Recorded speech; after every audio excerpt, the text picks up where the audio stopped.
Joining us now, Democratic Congressman Eric Swalwell. Congressman, we've now heard almost word for word the same analysis from former Republican Steve Schmidt, from former Democratic Congresswoman Donna Edwards, from our own Rachel Maddow, that it is time for you guys to get mean and fight. Are you ready?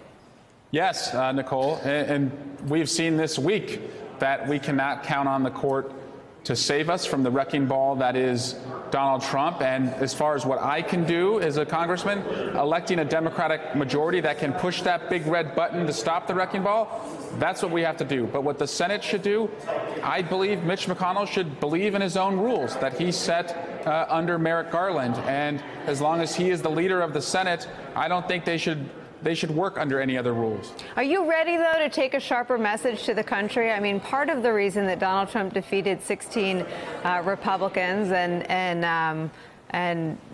I guess bested Hillary Clinton is that he doesn't play by the old rules. As Rachel Maddow articulated, he's not restrained by the truth. He's not restrained by the norms. He's not restrained by arguments rooted in fact. He plays to people's fears. He makes emotional arguments. I mean, are you guys ready to maybe rip up some of the rules that have, as Rachel said, limited Democrats? Yes, Nicole, and I know we're ready because I've seen these candidates. I was in Dallas and Tulsa just last weekend, and I'll be in Indiana, Kansas, and Colorado coming up. We have 60 candidates who are under the age of 40, and what they're talking to the voters that they have to appeal to is that why don't we put on Donald Trump's desk all the things he has said he would do that Republicans have been unwilling to do?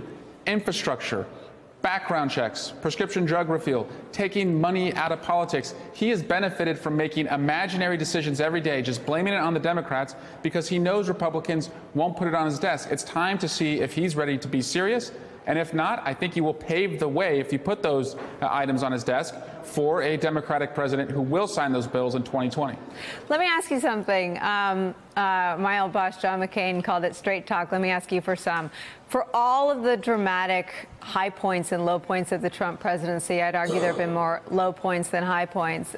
His poll numbers are pretty steady. No matter what he does, whether it's talking about grabbing women, you know where, whether he's separating infants from their mothers and fathers at the border, his numbers don't go much higher than they usually are, between about 38 and 40, but they don't go much lower than that. How do you plan to break through if none of those what would be considered sins, what would be considered disqualifying things? Well, how do you break through on the idea that Roe v. Wade is now potentially in jeopardy if you haven't been able to break through when the president's essentially been shooting himself in his own foot?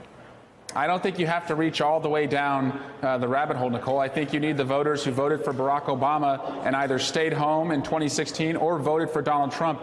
If you can appeal to them and talk to making sure that they have jobs they can count on, paychecks that grow, and a health care guarantee, I think we're going to get them back because that's what they've always believed the Democratic Party has stood for. And by the way, you have to go to those places. You have to go to Wisconsin. You have to go to the Rust Belt. You have to go to the Southwest, look them in the eye, tell them what you believe in and what you're going to fight for. And again, you have to understand that they rejected politics as usual by electing Donald Trump. They want us to collaborate, and they also want the dirty money and the dirty maps out. I've heard this across America, and our candidates, more importantly, that's what they're fighting for. Hey there, I'm Chris Hayes from MSNBC. Thanks for watching MSNBC on YouTube. If you want to keep up to date with the videos we're putting out, you can click subscribe just below me, or click over on this list to see lots of other great videos.